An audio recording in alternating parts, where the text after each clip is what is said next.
Okay, let's not roll this one off. but you really do want to cook it in a pan.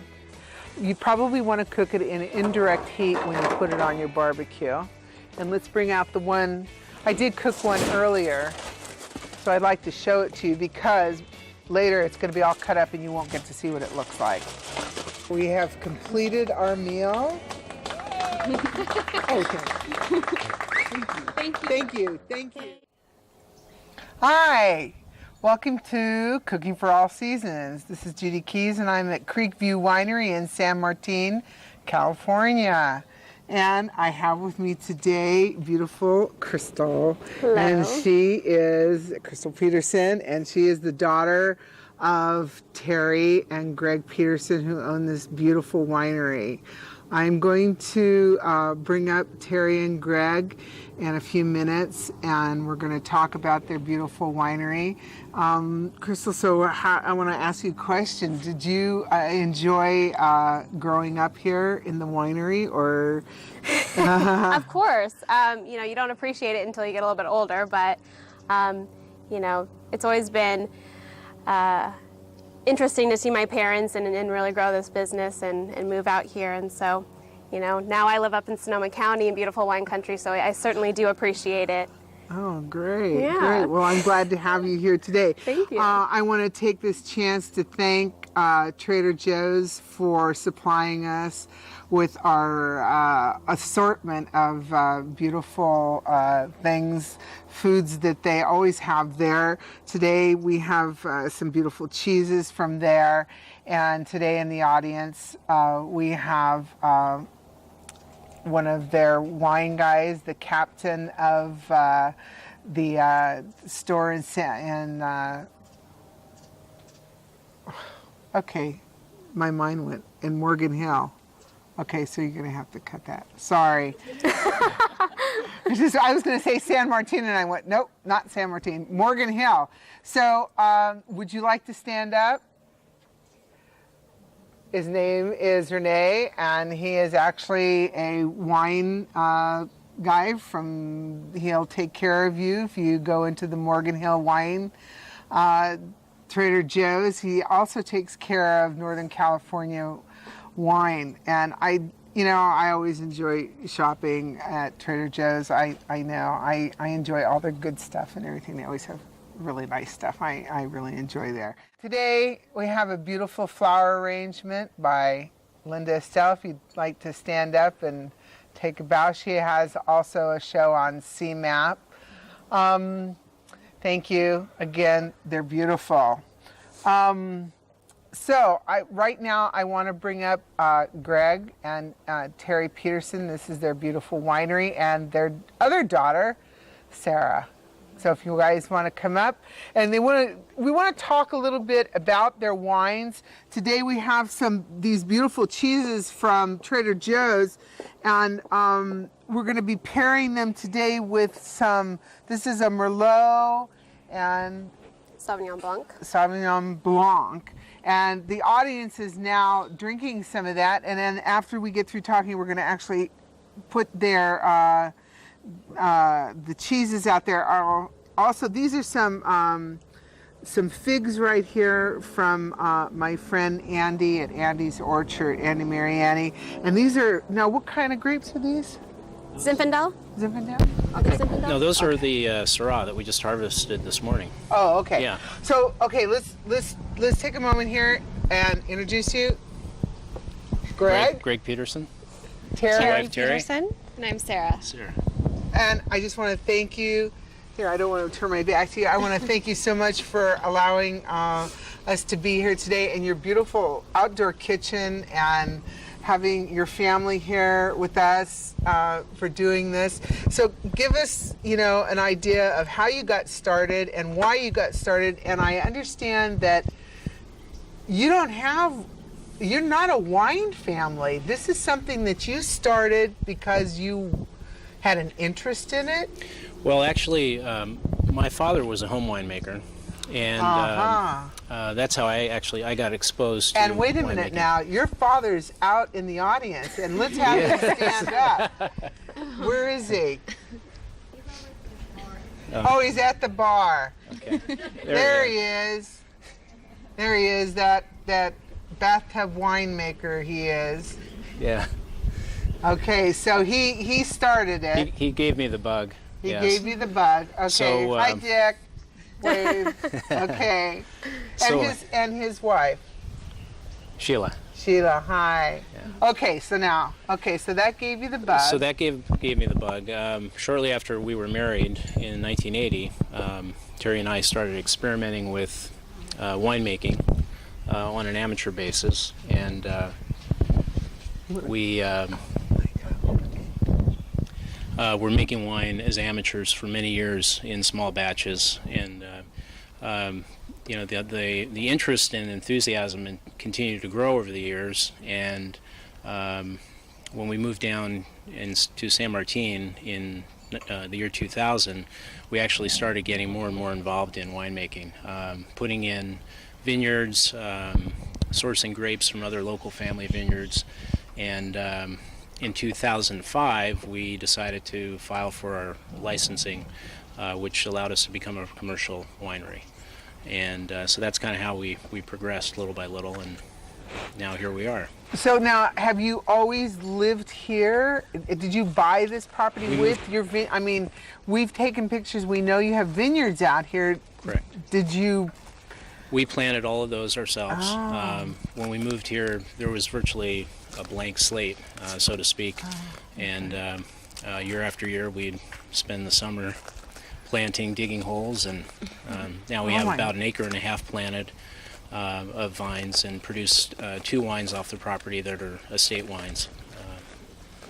Okay, now you say estate wines, and that means that the grapes are grown on the property. The wine is actually made here as well, and bottled, and because I think I see that in your garage. We do.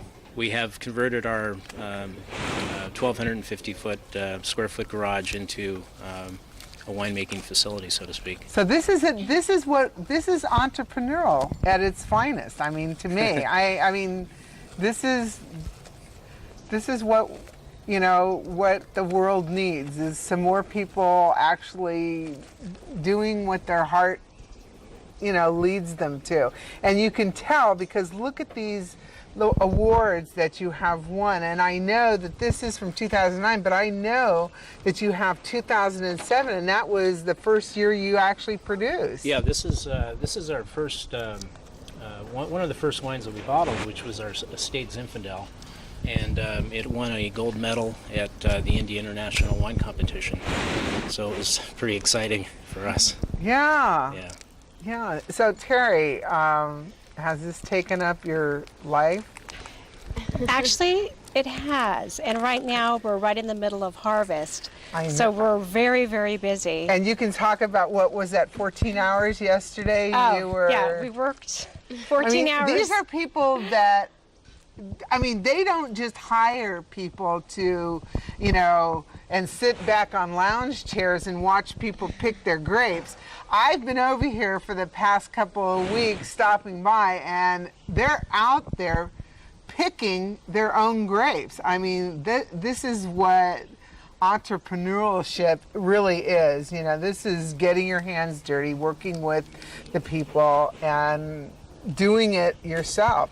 And you don't have what they call a winemaker. You are...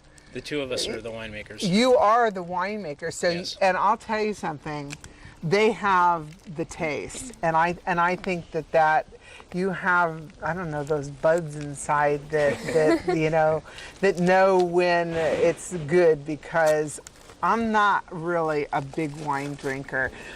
If I buy a bottle of wine, or my husband buys a bottle of wine, I'm buying it because I want to cook with it. And the first time I came here, I wanted to cook with it, because you don't cook with something you're not going to drink. And I know that I immediately wanted to be here to cook with your wines, and my family enjoyed it, and my friends who brought me here, and my friend here is out in the audience right now, Sarah, who brought me here and made some wonderful little bread, cheesy things for me. is out in the audience right now. Wave, Sarah. Wave to us. Okay. I really enjoyed it, and I told your father, Dick, that I immediately tasted your port, which we're going to be making the dessert with. I really enjoyed it, and what plans do you have for the future? Right now, we're just kind of planing out at 1,000 cases a year, and we're just going to leave it like that. We want to keep it small lot production. So it's really a truly handcrafted product. At this point, we're not making any arrangements to expand beyond where we are right now. So, well, is it because you want to keep it small? Because I know you're doing every bottle of it. It's a lot of work. It's a lot of work. Yeah, and I think in general, people are seeking out wines that are not generally marketed to the masses. Something special. They don't see it on every shelf in every store. So, it kind of keeps it boutique-y by doing that. So that's kind of the game plan, And Sarah, what do you do? What do I do with the winery? No, what professional type thing do you do? Oh, I work in the hospitality industry. Okay. And do you enjoy, how about you? Are you going to take off? Are you learning the business? I'm learning a little bit here and there. I come and help pick and help bottle and do some events, so. Do you do that? Yeah. Yeah. When are you coming back from school, or do you just drop in once in a while? No, when I was living down in LA, Mom and Dad would always fly me in for the events, picking old vines in, bottling, labeling. Cool. Yeah. Cool. So you're bringing the whole family in. when we can, yeah. Yeah, that's great. That's great.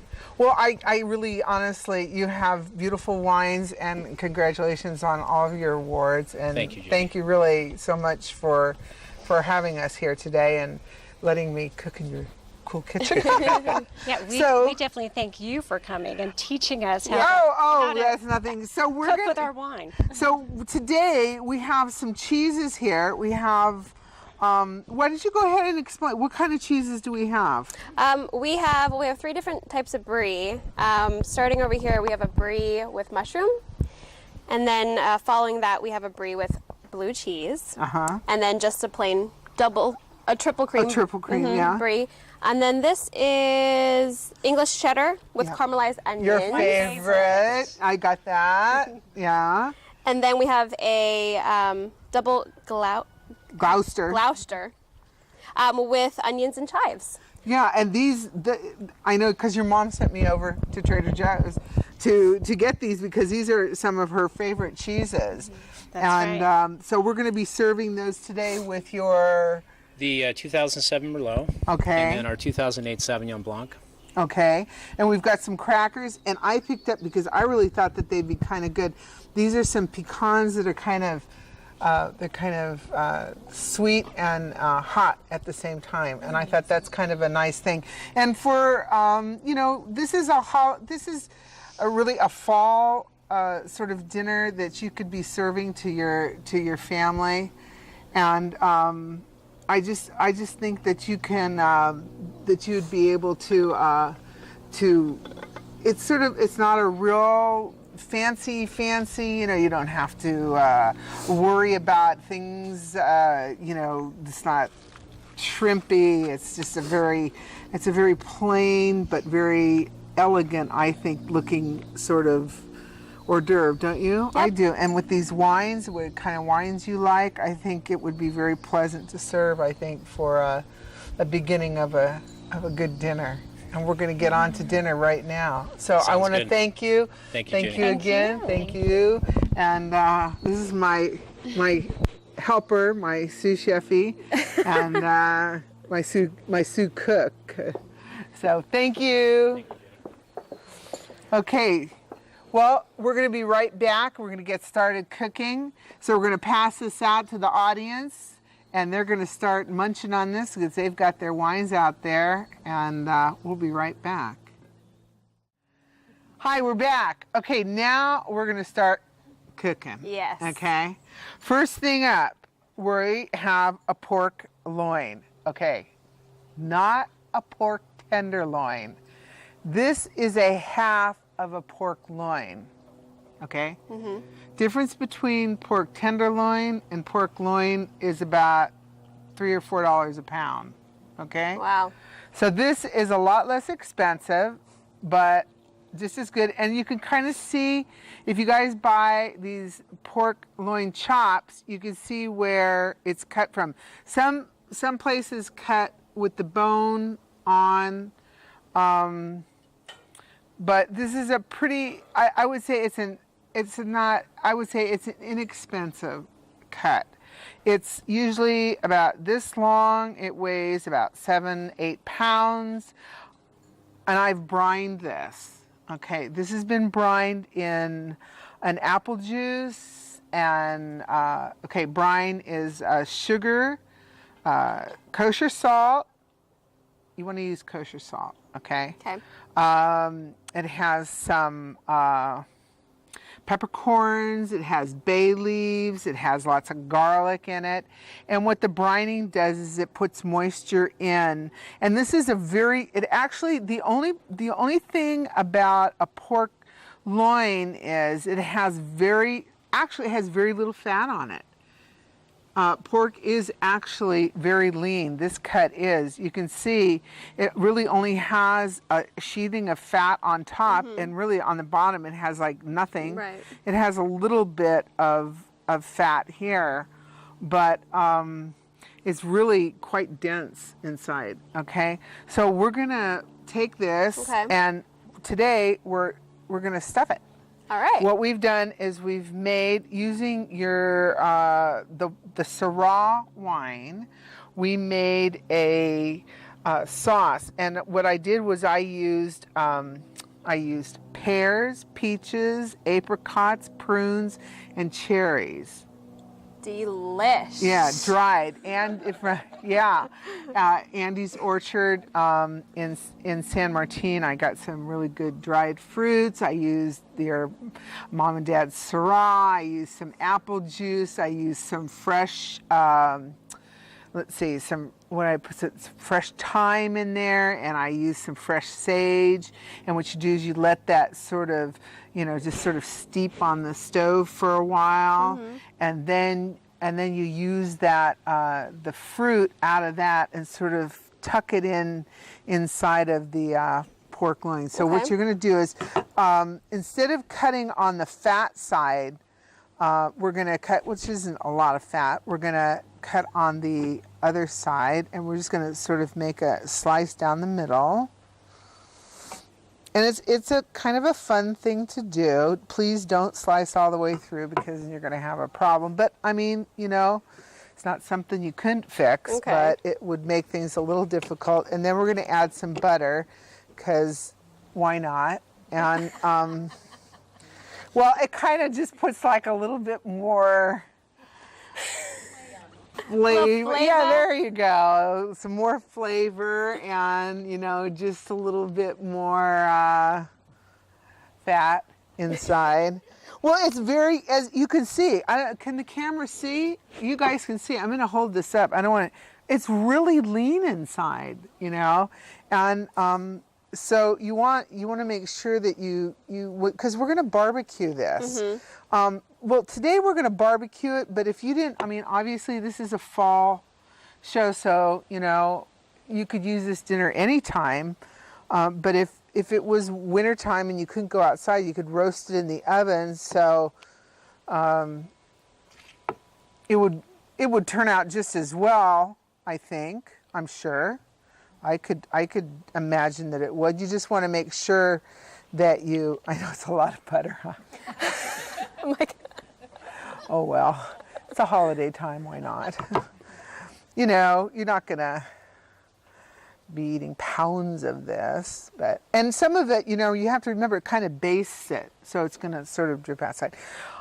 So we're gonna take, now, this is sort of the trick, and this is hot because I've been cooking this. Normally, you'd probably want to let it sit and let the fruit cool off, because otherwise you're gonna burn your hands a little bit. But you can see this fruit has been soaking in it.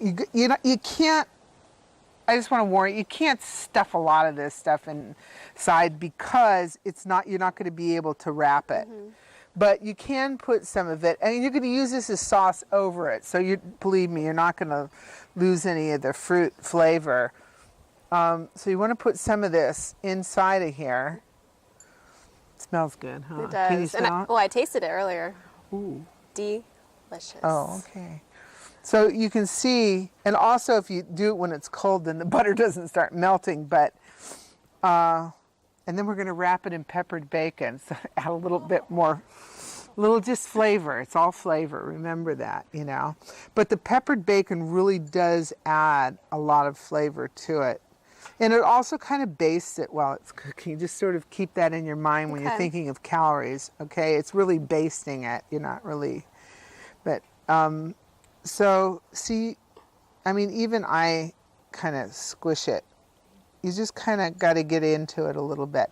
The best thing to do is you take your bacon and sort of just lay it over it and tuck it under it, okay? Make sure you get, you know, good fresh bacon. It's kind of, you know, it's kind of stretchy.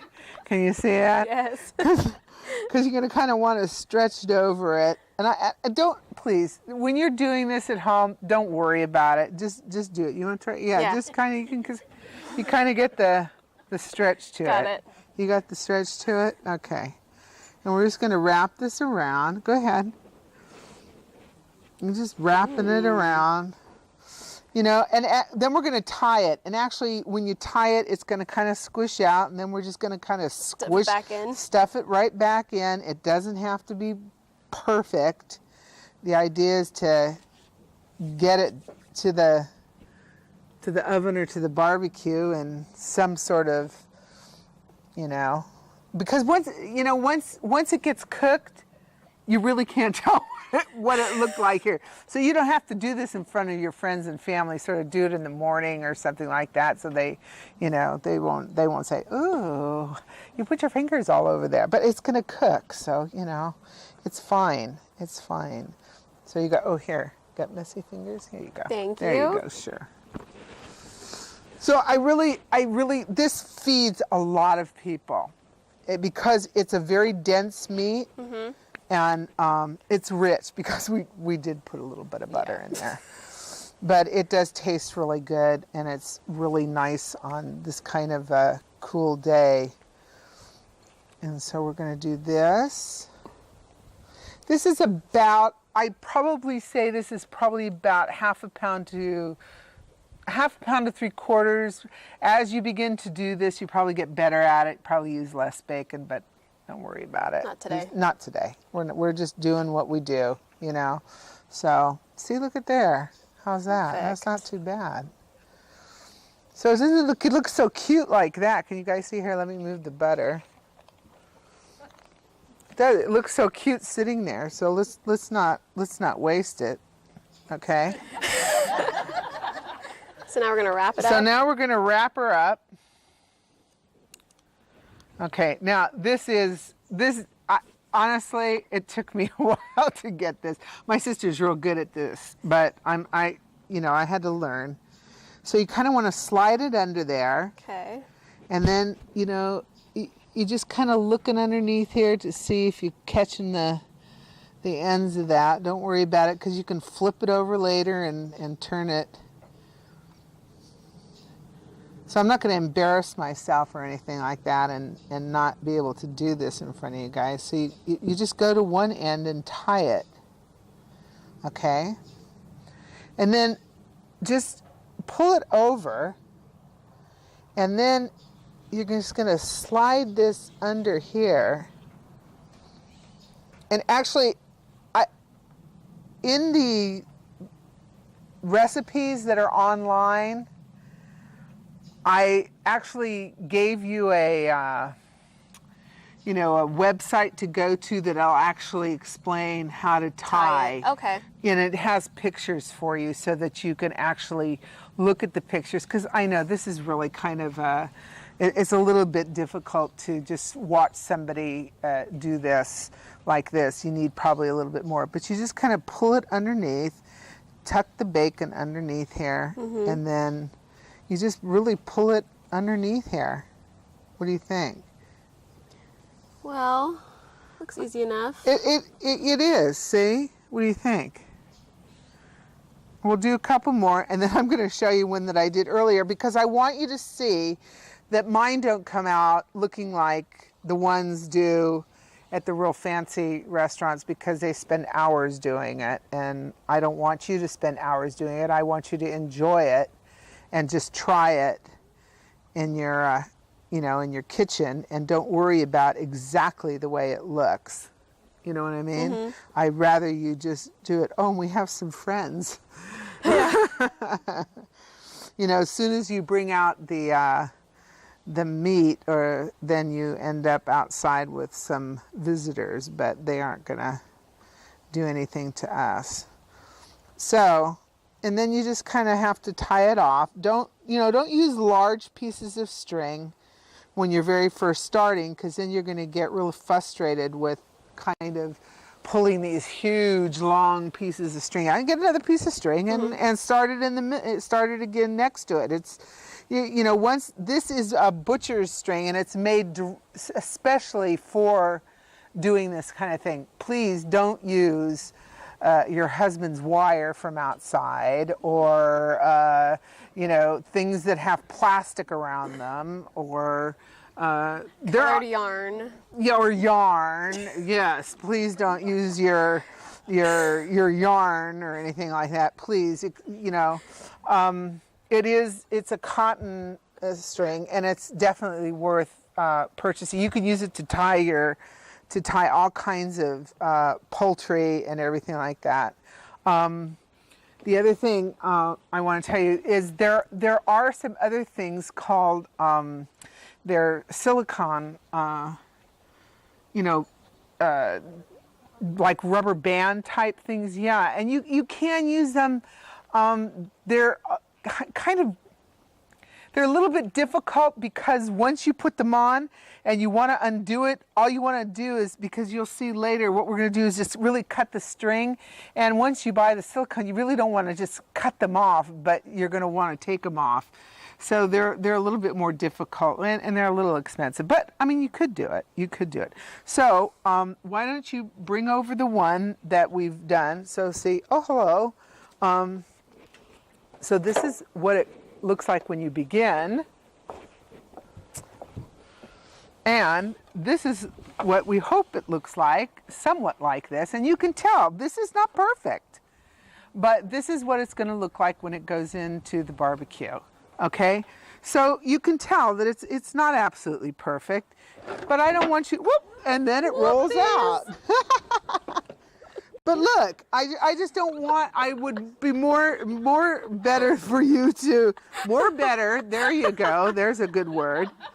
It would be better for you to go ahead and try, and you can see that stuff it back in. Just stuff it back in, and you can see the fruit is beginning to come up. The only one thing that I'm really going to tell you about, where you make the slit to put the fruit and the butter in, that needs to be the cooking side up, okay?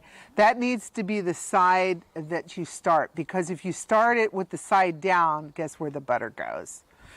It goes out into the pan. We want it to go into the meat, and we want the fruit to stay as much into the meat. So let's put this one on. Okay. Crystal's going to put this on the barbecue for us. Oh. There for a second. Whew. That's hot. That's hot. So definitely, pork needs to be cooked up to 160 degrees. And depending on the size of the piece of meat that you put in, you just have to watch it. You probably want to cook it in indirect heat when you put it on your barbecue. And let's bring out the one. I did cook one earlier, so I'd like to show it to you, because later it's going to be all cut up and you won't get to see what it looks like. Ooh. So this is what, okay, let's not roll this one off. but you really do want to cook it in a pan. Obviously if you're cooking it in your oven, but even if you're cooking it in your barbecue, because there's bacon, and you don't want all that grease going down into your barbecue. But this is what it looks like. And you can see, you can't tell what it looks like when you started putting all the bacon on it, so it still looks pretty when it's cooked. So, okay? All right. Great. Definitely use a thermometer to check to make sure that it is at temperature. You have to check it at different points, you know, to make sure. You don't want anybody getting ill. So, okay. We're gonna, we didn't catch anybody in there, Nope. did we? Nope. Okay. Maybe they'll eat it all before we get to it. Okay. So we're gonna, later for the buffet, we're gonna slice it up, pour the sauce over it, and we're gonna cut out for a moment. We're gonna get ready to do our next dish. We'll see you back in a moment. Okay, we're back. Okay, and this time we're doing the squash. We're doing a squash, we're doing a roasted squash pasta. Ooh. And we're serving it with, The 2007 Arroyo Seco Chardonnay. This is a very full-bodied Chardonnay, buttery, creamy, perfect pair with our butternut squash. ooh, it tasted wonderful. Okay, I know everybody has like a really difficult time. This is butternut squash, and it is a difficult, you know, vegetable to peel, but you got to get in there and you got to do it. However, I know that there are some places that sell butternut squash already peeled, Trader Joe's, and they do already, it's already, you know, peeled and everything for you. But if you don't want to do that, you want to try it yourself, you know, try it. Down here is the bowl, and that's where the seeds are. Okay. This is a solid, and you can see we've cut it up, and we're going to add some sweet onions. So you want to just sprinkle that over. We're just going to Sure. sprinkle some sweet onion over here. I mean, this is like a really simple recipe. I mean, really, this is a no-brainer. I know, I hate that expression, but really, but it is. I mean, it just can't get any simpler than this. You don't really have to think about it a lot. And then we have some really nice shallots. And shallots are really kind of, they're an onion, but they're not really an onion. They're kind of a garlicky onion. I really like the flavor of them. It's not a green onion, so it does say shallot on them. If you don't know what you're looking for, let me see, do I have a shallot? Can I get a shallot? I cut up all the ones I have. I wanted to show you what one looked like before I think the hand reaches in. But this is what a shallot looks like. Oh, let's see, let me get it out of here. This is what a shallot looks like. Okay, it looks like kind of an onion. It's kind of neat. And so obviously you peel it and just chop it up. We're not looking for perfect here, just chop it up. And the next thing we're doing, okay, this is a garlic slicer, okay? Nice. I would really like you to get one of these if you can. They sell them all over. I think that this really makes neat, see, look, is that cool? Fancy. I think it's you know, garlic is like one of those things, depending on how you cut it, if you chop it, it comes out, it has a different flavor. If you slice it, it has a milder flavor. I mean, I just think that, you know, you have to kind of understand garlic as one of those herbs, or I don't know what they call it. I don't know what they call garlic. Is it a vegetable, a fruit? Vegetable? I know it's not a vegetable. No. It's not a Not a fruit. It's an herb. I guess it's a herb, an herb. It's like what we do in Gilroy. So I think it really does make a difference. Get yourself a slicer. Put as much garlic in here as you like. The next thing we're going to add into here is butter. Of course. Sorry. But this is going over a lot of pasta. Okay, so don't get upset now. You know, for those of you who don't want to add the butter, don't look. For those of you who don't want to add the butter, we're going to also add some olive oil. So you could actually not put the butter in, but then when your family starts screaming that, gee, we're missing something, you know what you're missing. But it really helps to make the flavor. And don't use margarine. If you're not going to use butter, don't use margarine. Then just skip it, because margarine would really kind of ruin it. Okay. I think, yeah. So we're going to put a little butter. Okay. Just a tad. Just a tad. Okay. And then we're going to squish it with some olive oil. Do you want all that garlic in here? I don't know. How much did we put in? Just a few. Just a few? And that's some beautiful olive oil. I know- Gorgeous. yeah, it's really some really beautiful olive oil. So how much did we put in? I don't know. Let's see here. No. Do you think you put enough in? I think I'm good. Okay. And then kosher salt. Always use kosher Do salt. put yourself a favor, put a little salt in a little dish for yourself, so if you have gushy hands, you don't have to worry about it. Okay, yeah. Okay, let's get real here. Okay. You know. Yeah. Get yeah, crazy with it. Yeah. Get crazy. Well, you do need salt. I mean, there's just, if you don't put, this is kosher salt, and obviously you don't need as much as you do as table salt, but in your food, if you don't put enough salt in the food you're eating, and you can't have salt, that's a different story. Then use a salt substitute. But if you can have salt, if you don't put enough salt in it, you're going to wonder, where'd that flavor go? And actually, this butter is unsalted butter. So I'm not putting any more salt in it, you know, with the butter. So, okay, so I won something there, okay? A little bit, a little salt, okay? And next thing is, let's put some pepper. I like pepper, but let's, you know, when people start putting pepper in things, sometimes they go a little bit overboard, but this is one dish that can handle the pepper in it, okay? All right. And, I mean, don't go nuts, but definitely you can put some pepper in here. And then we're done. I mean, this is going to go in, well, today we're going to put it in the pizza oven in back of us. And we're going to roast this, and then you're going to see it. It's going to look beautiful on the buffet. And we're just going to, that's the sauce. It's all in one pan. Okay, we're done. We're going to slip this into the pizza oven. We'll be right back. Okay, we're putting it in the pizza oven. And I would say, feels really good because my hands are cold. I would say that's probably about 350 or so. You want to bake it until the, obviously until the butternut squash is tender. That's the most important part. Don't worry about the other things, because once the butternut squash is tender, everything else is cooked. You're fine.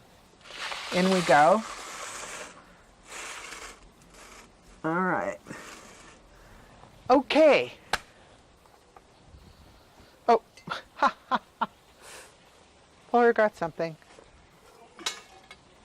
Okay, now we're going to be pulling it out of the pizza oven.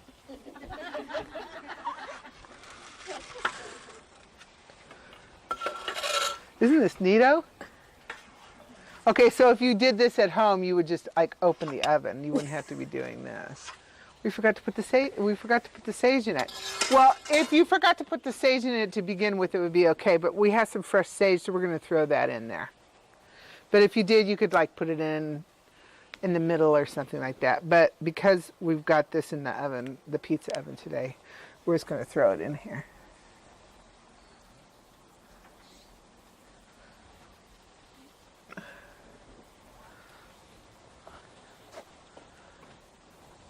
Okay. Okay, now we're going to shove it back in.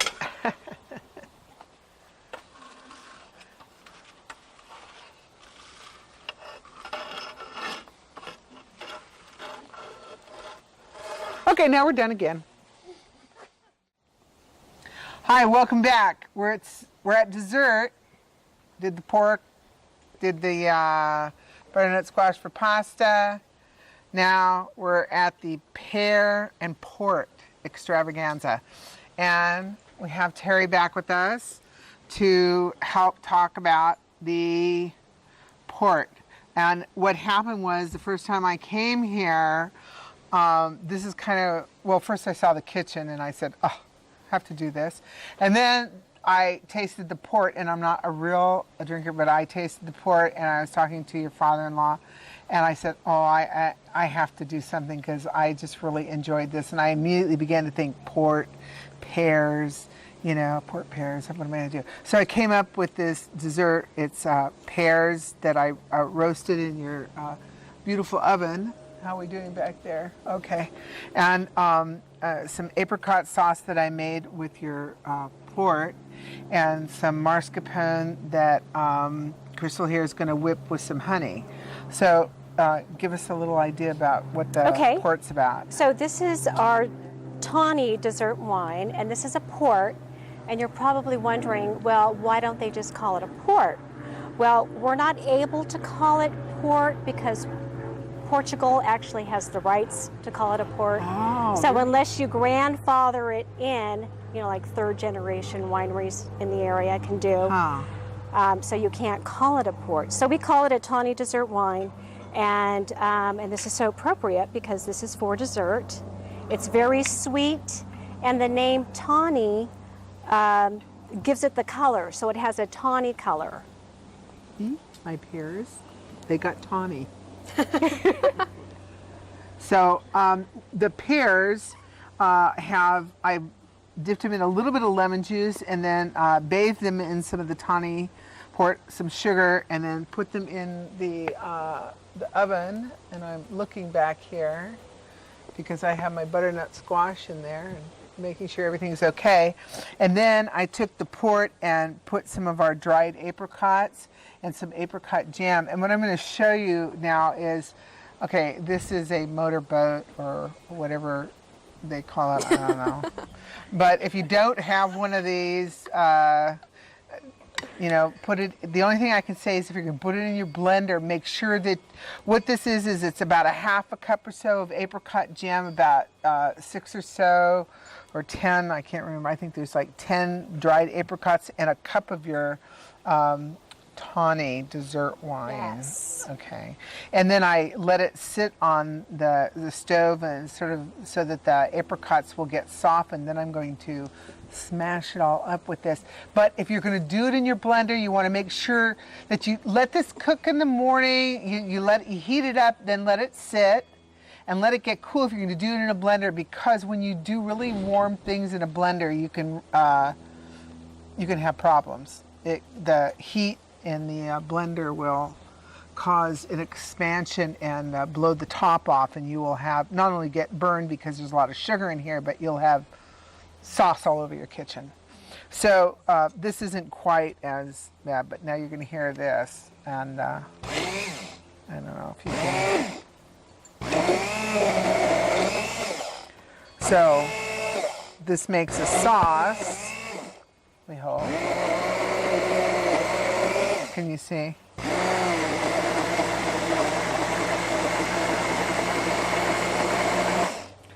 I don't know if we need to do the whole thing right now, but you get the idea of what the sauce is going to look like.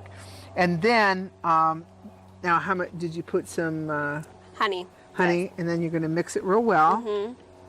And this is a Probably add some mascarpone, which is an Italian cream cheese. And whoops. Okay. No, it's about how much did we put in? You don't put a whole lot. You just really kind of want to sweeten it up because this is very sweet and the pears are kind of sweet. So Might be good. it's only about a couple tablespoons in there. Yeah, that's good. Okay. It looks like. And then this is what we're going to have for dessert, and we're serving it with your tawny dessert wine, of which I was like totally impressed with. I really enjoyed it. So we're going to get this all together, and we'll be right back with a buffet.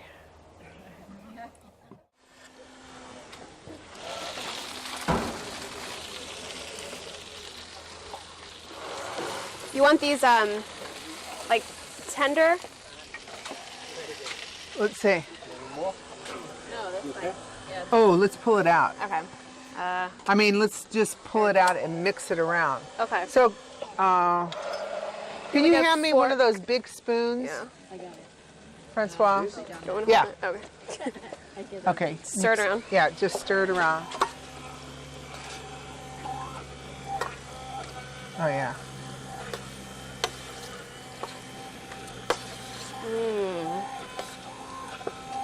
I was going to say, can we turn the heat down, but I don't think so.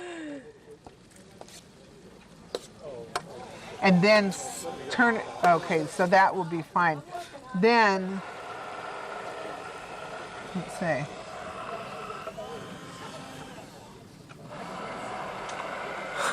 Oh my God, taste them.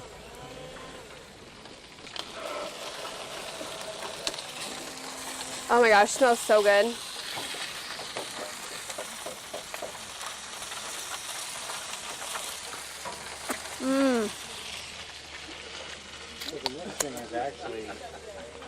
Does that taste good or what? Yeah. How'd you do? I think it's okay. Oh, as long as it's all, no chunks. No chance. Do you want me to push this back in? Yeah, put it in for a few more minutes and then it's done.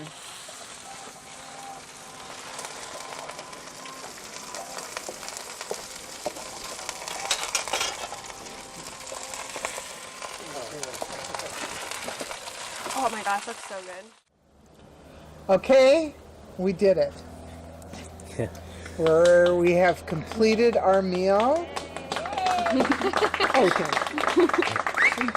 Thank you. Thank you, Terry, Greg. Thank you for allowing us here in your beautiful home and your beautiful winery, and for our audience. And I know they've enjoyed your wine immensely. I can tell they're so relaxed now, and they're waiting to eat dinner. And I just wanted to talk about the food that we have here and what we've done today, and talk a little bit more about your winery and how proud you must be to have this beautiful land and this beautiful winery. So give us a few parting words there, Greg. Well, just we're thrilled that you're here today, and this has really been a dream come true, this wine business for us, and we're looking forward to enjoying some good food and wine here. Oh, good. Good. Thank you. And I think I smelled brownies cooking before. And Terry has come up with a wonderful dessert, and we're going to talk about it right when we talk about dessert. But she has a wonderful recipe to share with everybody. And what are your words? Well, these are my pork brownie bites, and I cut them up very small because they're very rich, and they're made with our tawny dessert wine. So I just used a brownie box mix and replaced the water with our port, and it came out very rich and wonderful. So anybody can do this. I use this for my tastings when I serve my port, and it pairs very nicely with it. And we're going to be serving that with our dessert. And thank you, Terry. Thank you so much for having us here today. I mean, this has been great. Well, you're awesome, Judy. And I'm just looking at this. This is so much fun. This is so much fun. And Sarah, thank you. Thank you. Thank you for coming. I know you're off work today, and thank you for being here with us. And I know this was a wonderful place to grow up in, and learning all about the wine business and everything is wonderful. And to be with your mom and dad, hey, come on. That's a gift.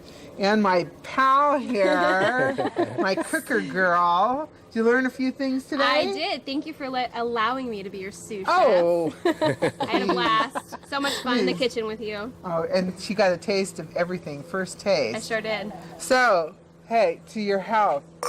L'chaim. Cheers. L'chaim. Thank you so Judy. much for being here.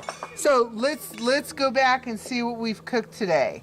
Okay, this is our pasta with the roasted butternut squash, and we paired that with the Chardonnay because the Chardonnay is a buttery. I'm Buttery, learning. full body, buttery Chardonnay. okay? And it's got onions and garlic and a little butter and some olive oil, and it's yummy. And then the next thing we did was we have this pork loin that's stuffed with the dried fruit, and it's made with your Syrah wine, and the Syrah has a little bit of sweetness to it. It's not real sweet, but when we tested, when we tried the different wines, that was the one that I picked, even though I'm not a real wine drinker, but I picked this one because I felt that it went the best with the pork, and with the pork, and I really think that made a real good connection. So what do you think? Yes. Yeah, I think that was very good combination. And it's got that pepper bacon around it. And then for dessert, we made the roasted pears with the apricot sauce and the port. And this is the mascarpone with the honey. And of course, sting, we've got these wonderful chocolate brownies with the port. So, hey, for the chocolate lovers out there, all these recipes will be on Cooking for All Seasons on our website. And once again, I want to thank all of our sponsors, Trader Joe's, for their support continuously. I want to thank Linda Estelle for her beautiful flowers. And Renee's out there from Trader Joe's, and he's a wine guy, you know. If you're not knowing what you want to do, he's good. If you don't, come on over here to Creekview Winery, and they'll fix you up with some great wines, I know. I'd like to thank Sarah, a friend of mine, for making these little like crouton-y type rich things.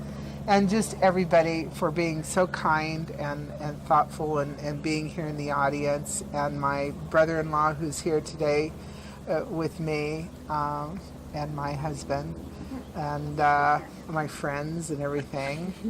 And thank you again. This is Cooking for All Seasons, and we hope that you'll enjoy everything. I want you guys to give it a try. This is definitely fall, and this is definitely a good fall dinner. What do you think? I totally agree with you, and I'm excited to dive in and eat some of this food that we've been All cooking. right. Okay. Well, thank you again. My name's Judy Keys. We'll catch you later.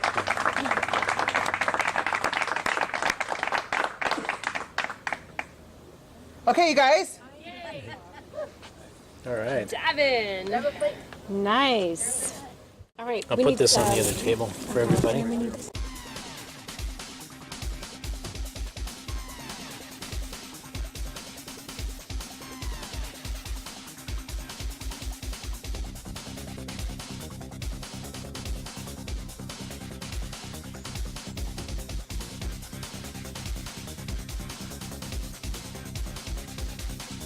Come on, you guys. Come on up. Come on, come on, come on.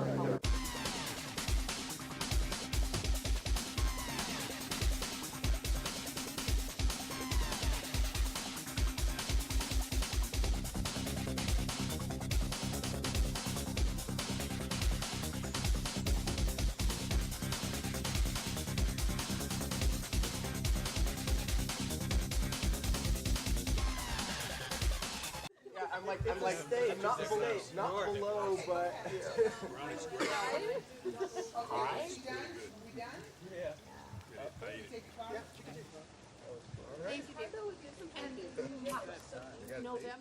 It's really beautiful out here. This is obviously a fall day because we're all shivering. And oops, there goes. Okay, do you want me to do that again? Did you cut? Did I pronounce your? I knew I was going to mispronounce it, and I knew I was going to. I don't know. Blue, blue, blue. You know. It's an ex-husband's name. I don't really. Oh, there's an outtake for you. There is definitely an outtake. Okay, I'm still rolling. Oh, great. Now you got that one. That was definitely an outtake, Linda. Lucky you get to do outtakes. We're live to tape. Oh, no. We goof off all the time, Larry. Anyway, okay. So we're going to pass this out to the audience, and they're going to start munching on this because they've got their wines out there, and we'll be right back.